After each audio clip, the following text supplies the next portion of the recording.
Hello everybody, I'm sorry, very sorry that I'm so late to doing this. So it's basically Wednesday, I mean it's 12:30 of the night, so it's basically Wednesday.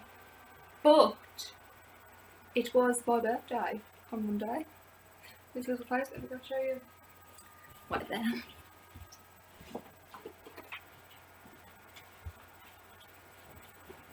Ta-da! Yeah, so it was those Wednesday. It was right there, Joel. It was my birthday, so basically I forgot. When I didn't forget, I went to do it and then I just never got round to doing it. Because I had loads of people come round and it was my birthday and it was my mum's birthday the day before. So it's a bit confusing, but I'm doing it now. So, this is the first in the series. Thought that clever. Beautiful chum. It's the first in the series of my POTS support group, invisible illness support group, that kind of chinwag. That is what it is. It's going to be somewhere where I just get questions and answer them basically. In my best ability, I mean I'm no doctor. I do not have a medical degree or any work experience whatsoever with doctors. I mean I've seen a few. And I've been in A&E a lot, so I mean you could probably class that as work experience. But no, I'm not a doctor. This is just it's a place for everyone to ask what they need to ask, to take from it what they need. No, they're not alone in this whole situation. So, I did go on. It is a Facebook page called Dysautonomia POTS. Not the international one, which is also a very good one. But it's another one, and I've just scrolled down, had a look what people are asking, and took some stuff off there. So, first one, oxygen dropping while standing. Now, I don't particularly know if my oxygen drops while standing. I don't have anything to measure that. I've never really looked. Sorry as well, can you see like my screen in my glasses? I've never really looked into whether my oxygen drops while standing, but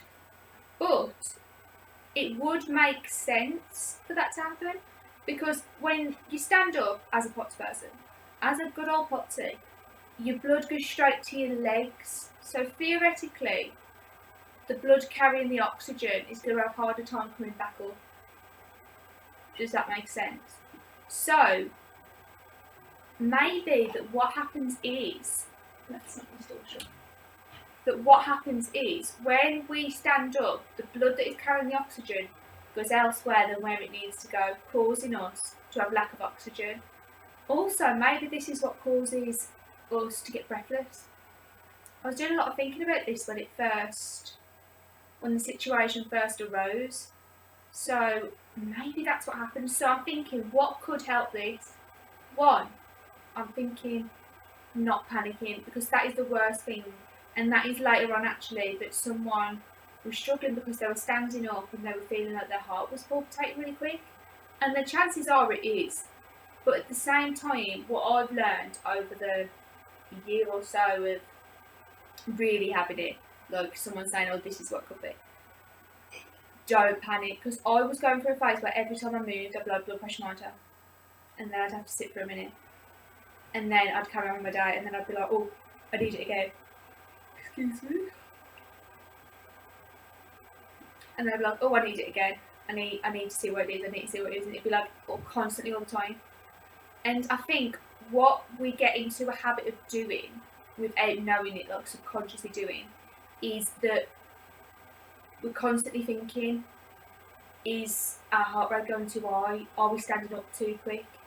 Is this happening? Is that happening? And I think that causes a lot more issues than what POTS causes, but I think if we're already panicking and our heart is already going to go quick, because we're still human, we still panic, our heart still goes quick, it's not going to help the situation. That being said, I do think that conditioning has got a part to play. So I'm very deconditioned at the minute after I was getting a lot of hip pain. So I'm feeling everything a lot more, I'm getting headaches a lot more, my heart's going quick a lot more. Like all these things are just piling back up. on top of everything.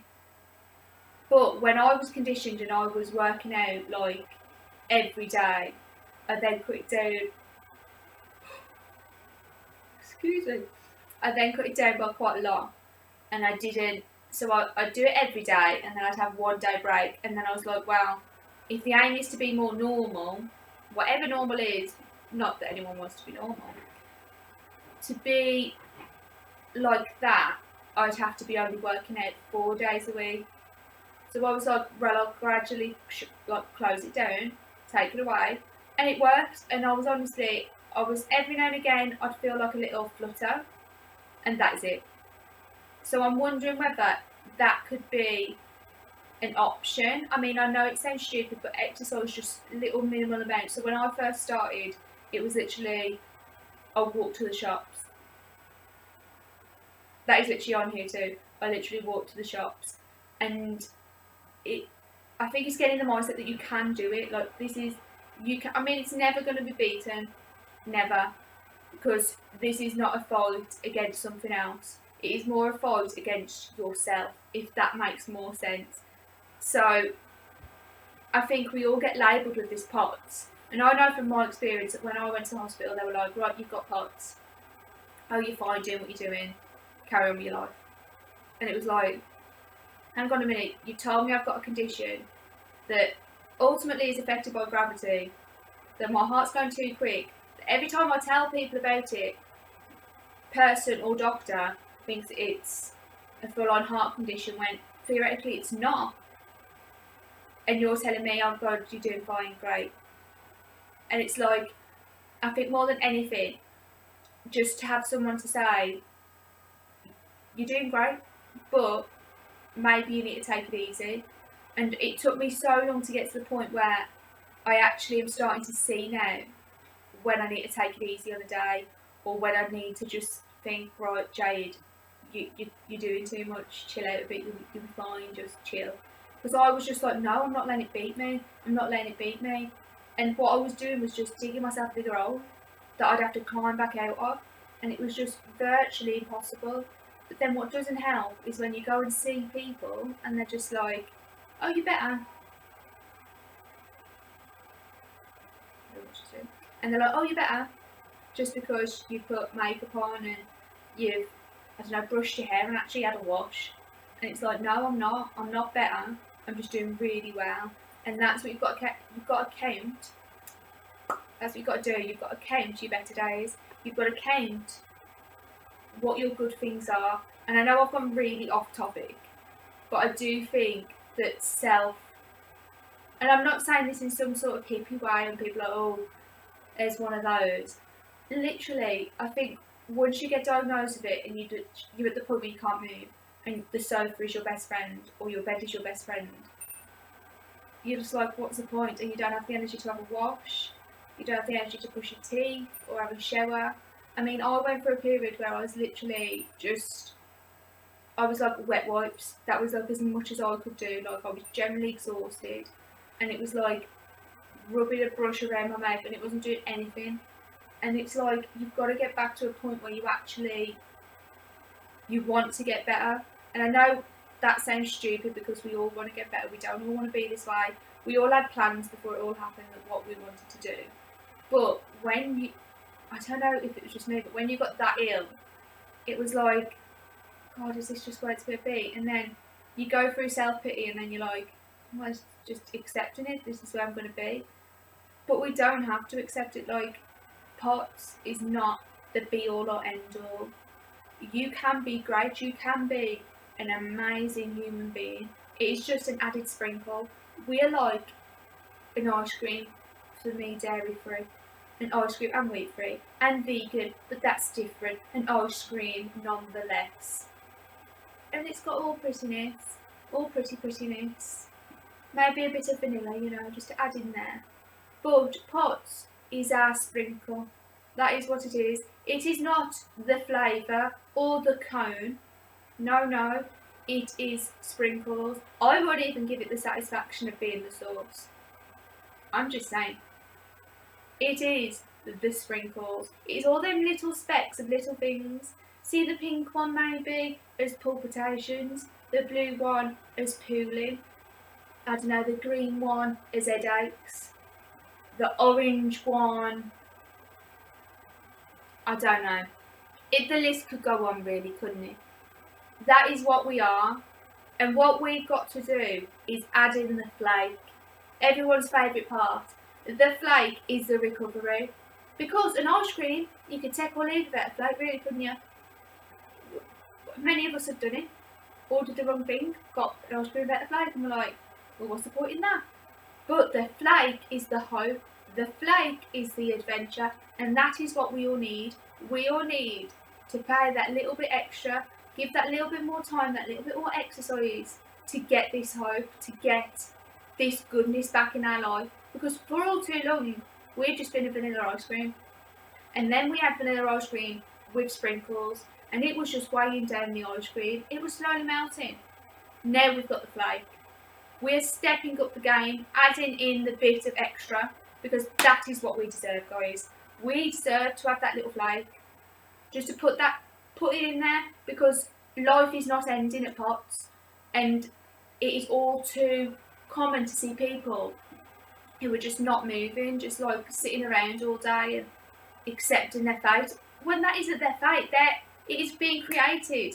And I do think even if just getting up, I don't know, and seeing outside, instead of shutting the curtains and staying in bed. And mind you, I have done my plenty of days staying in bed. I mean, today, I did get up until 3. You hear me? 3 o'clock in the afternoon. But then I got up, and you've just got to push yourself. Excuse me. And I know, coming from me, it's like, well, you don't know what I'm going through. You don't know the other conditions I have. You don't know this. Jeez Louise, you made me jump. Thank you. She forgot to get me a drink earlier.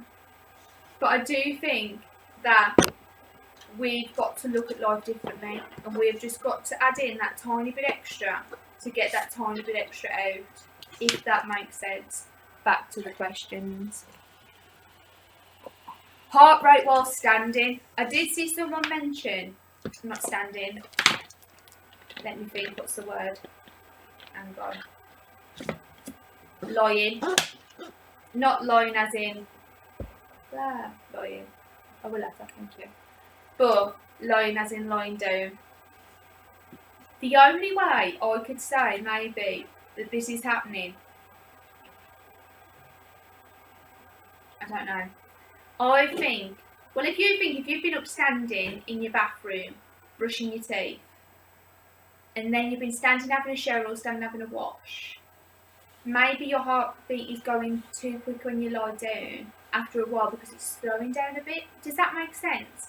You know, like that feeling you get when you're riding a bike.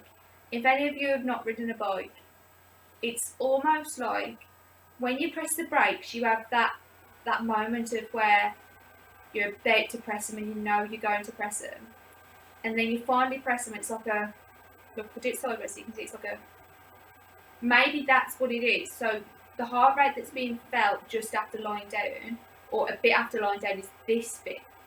Does that make sense? So like the split second when you're braking, slow it down a bit. This is your heart rate going quick, to then level out for a bit. Because I don't know whether it's just me thinking it, but your heart rate, I mean, your blood must have to put a bit of energy in to get round a lying down body. I'd assume. I mean, I don't know, Charles, what do you think? I don't know, but I have experienced this myself. Like lying down and being like, gosh, I'm really out of breath, and it's just a sudden onset of out of breath, and you're lying there and you're like, crikey, like, geez, why's my arm being so quick? I haven't moved in like an hour, half an hour, and you're like, that doesn't make sense. And I'm fully with you there, it does not make sense. But what I have found has helped me just a smidge. So, I mean, some days I don't feel it, but sitting down first, and I know you just want to go into bed, curl up in your quilts and be done with life, and then leave it for the next day. I know. But what I do is I sit for a minute. I literally sit 5-10 minutes, maybe just a couple of minutes, and I sit and let my body regulate to me sitting. Because going from standing, boom, oh, this is giving my sitting, to then lying, that is a quick, I feel like I'm in diversity doing this. Oh yeah, call me up, I'm a dance genius. No, guys. But I mean, that was close to diversity. Anyway, it's going to be a bit of a jump in it. So it's going to be a bit strange for your body to regulate straight away. So whereas a normal person's body would be like, right guys, their brain would be like, right, they're going to lie down in 3, 2, 1. And it lets it all out normally. Our body's like, no, I'm not ready to lie down. So what I would say personally, and I've tried this and it did help me, whether it helps you or not, let me know, but is sitting down on your bed first. I mean, even this is just to write a to-do list for the next day. I mean, they say not to, but if you're going to check your phone, I mean, if you want to do it, why not? Or just to sit there and just think, just do, say, a couple of minutes, 5, 10 minutes maybe, sitting there to let your body regulate first, and then lie down. I know there's still a heart rate change with sitting and lying, but maybe it'll be a bit less, or you'll feel it a bit less because you're letting your body get used to it. Does that make sense? Back to diversity, hands. Anyway,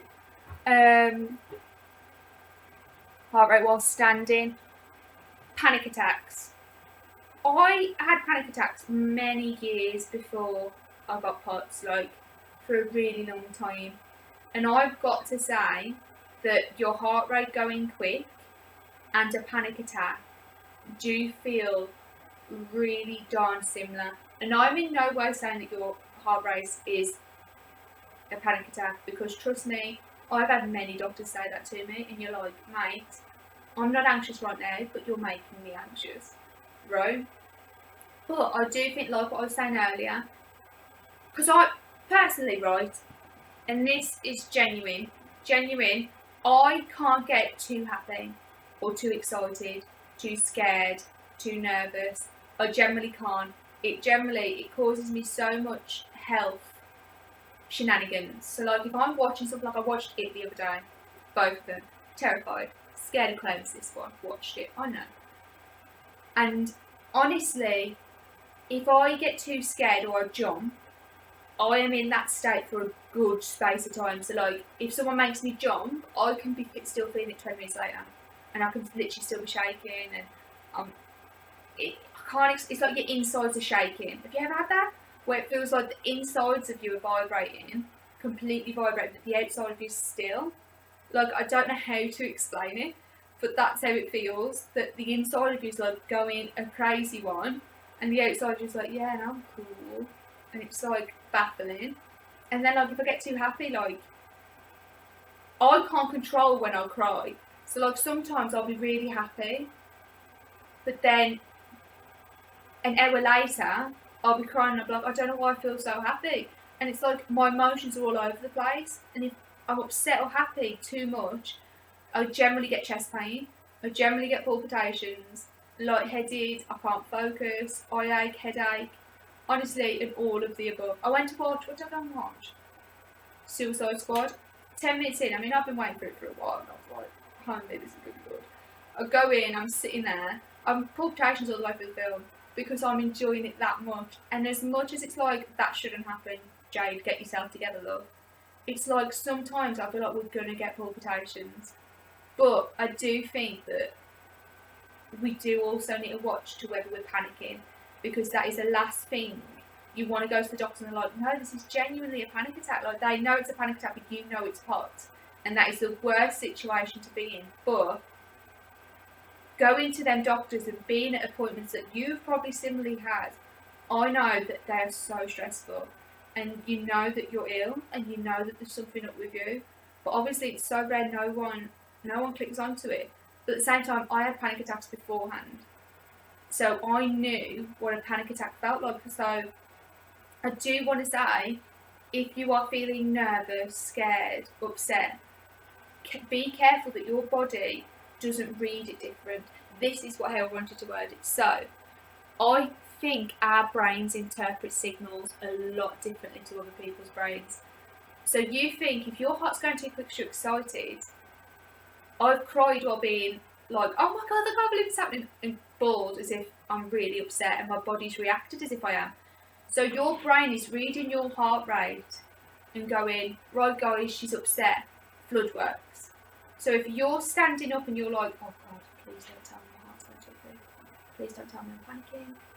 Please don't be going too quick. You're fine, don't pass out. You've got 101 things thinking, don't pass out, my blood's pooling. Walk 1 foot, 2 foot. It's going to cause your brain to be like, she's panicking guys, this is a panic attack. Show it like a panic attack. So then your heart rate that was already escalating is having an extra bit put on as a panic attack. So you've got these two forces fighting against each other. And trust me when I say that is exhausting, and no one should have to go through that. So I think, this is just an advice from me to you. Forget the numbers. I mean, I've got a blood pressure monitor. I have. And I do want to watch that also does it. But I'm not in the right state of mind to have that yet, because I was checking my blood pressure 50 times a day maybe, and that is not me being exaggerated. It was constantly, I'd do the eating, I'd take it. And it was out of interest at first. But then the numbers started meaning too much. So my blood pressure was what? It could be 124 over 80, heart rate 130. I'd feel fine, I'd be good, I'd be laughing, boom. But then my blood pressure could be 100 over 70. Oh, pardon me. It could be, let me think. I've had 94 over 48 before. Have I had 94 over 48? I think it was. And my heart rate was like 160. And I felt fine. I felt like really good. But then at the same time, it could be a normal rate, and my heart rate could be like 80, and I would feel rubbish. Like honestly, like now I'm sitting here with a headache, and it's like, do I check my blood pressure? Do I not? And I probably will. After this, I'll probably go and check it. But it's like, we need to get out of the habit of being like, right, the numbers tell me when to live.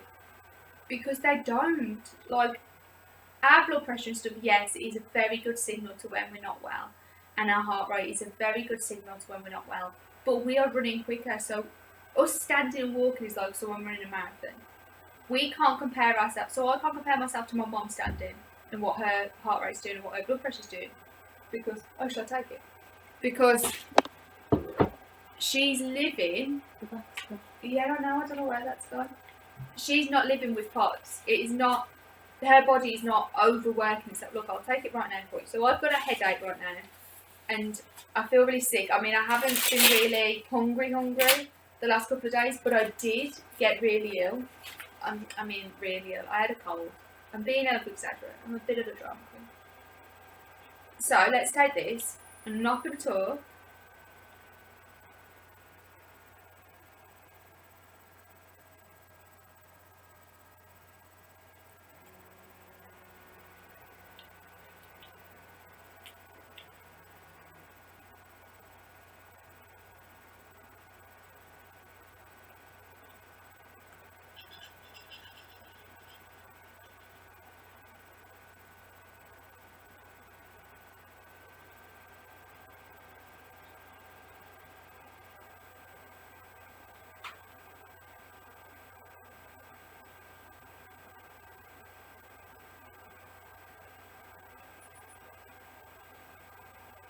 So right, I've been sitting for ages, absolutely ages.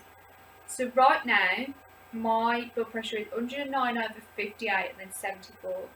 So really, that's good, 109 over 58. I mean, the bottom one's probably a bit low for me, but 109, I'm sure that's around my normal, like I'm usually about 110. But 58 is a bit low for me personally. And then 74, I always found like when I first went on my meds, and considering I've come off half a med now, kind of makes sense, that when I hit below 80, I was a bit weird. So maybe that's just happening because I'm not very well. I don't know, 109 over 58, 74. And to be honest, I feel really tired. My throat hurts a bit and I've got a headache. So, I mean, I'm not POTS symptoms, but at the same time, it just shows, if that makes sense. So don't always read what they're telling you, because the box can only tell you numbers. It's not going to tell you, right, so you should feel fine now, or then, oh, you should feel fab, like you should be jumping for joy, running, or oh god, you must be running a marathon right now, go for a jog. Like, it's not going to tell you that. You need to find your normal. I mean, I don't even really know my normal, like, it's so irrelevant in my life. You need to find how you feel okay. So separate your days up and be like, right, I felt rubbish this day, little less rubbish this day. That little less rubbish is the next step of the ladder. It is like the beam above your ladder. And you've just got to take the little bit better days and just climb with them, because from when I was really deconditioned and when I was really well, it was so many rubbish days, but then I was having a hell of a lot of good days. And that's what you've got to take from it all. Just take the really good days. And I know, like, just going on to like the support, not even the support groups. Oh, come on, quick! What a child. Go, you did it. But anyway, you've got to take. See you in a minute. Love you. You've got to take the good days, and you've got to almost trick yourself, but not trick yourself, because it's just seeing that other people have got the condition you have. Because I know that when someone says, right, you've got POTS, and you're like, what? There's conditions I don't know. And then you're like, God, I've got to travel so far. I mean, I've got to go to London. No, I live West Meads, so. And it's like, you've just got to, just to know there's someone out there. So I'm here for every one of you. So if you have any questions, please ask. I'm sure if we start messaging on these comments and just start being there for each other, it will help so much, just to know there is someone else out there. I mean, I've had a couple of really lovely people comment on some of the stuff. So like, I had a lovely girl, I can't remember her name, I'll put it in the comments, who is also a Potsy, so you can go and check her out. And she commented on my thing, and it was like, gosh, there's someone else. And then on a support group that I was sharing this information about, someone was like, oh, this is so good, my daughter, who's like 12, I'll tell her to look out for it. And it's like, just to know there's other people out there. We are a family. That is what we are. That is how I see POTS and people with POTS. We are a family. I always say I'm like the X-Men. So here's my theory. I say we're like the X-Men because we just mutated quickly. That gravity is becoming irrelevant to us, and that in a few decades down the line, we'll be able to fly. That's my theory. That because of our heart rate and stuff, we are mutants and we're just the next generation of humans. That is my theory here, guys. Correct me if I'm wrong, or don't. I mean, who knows? But we are a family. So if there's anyone out there who feels like they're aligned with POTS, you are not. We are here, we have it too. And we are going to see each other do great things. Because one day there's going to be a POTS person out there who's running for like president or prime minister. Or I'm sure there was a POTS person in the Olympics. Go you. But honestly, I'm proud of each and every one of you. Please keep going. You are doing fabulous. Just waking up every day is great. You are fabulous. I love you all so much. Keep going. POTSies. Whoop whoop. We are fabulous. So you're wonderful, and just know that life is still out there for you. It's not always going to be bad. There is a way. We will figure out how to get along with this, how to slow relapses down or whatever. We will look at it. It will be great, and I'm always here for you. So guys, I'll see you very soon. Please put your comments below and ask some questions. Subscribe just in case you miss another one of these. I'm going to start putting other videos up, but guys, I'm here for you. Whatever you need, drop a comment and I'll try and reply to you, okay? So I'll see you very soon. Love you lots. Rainbow thoughts.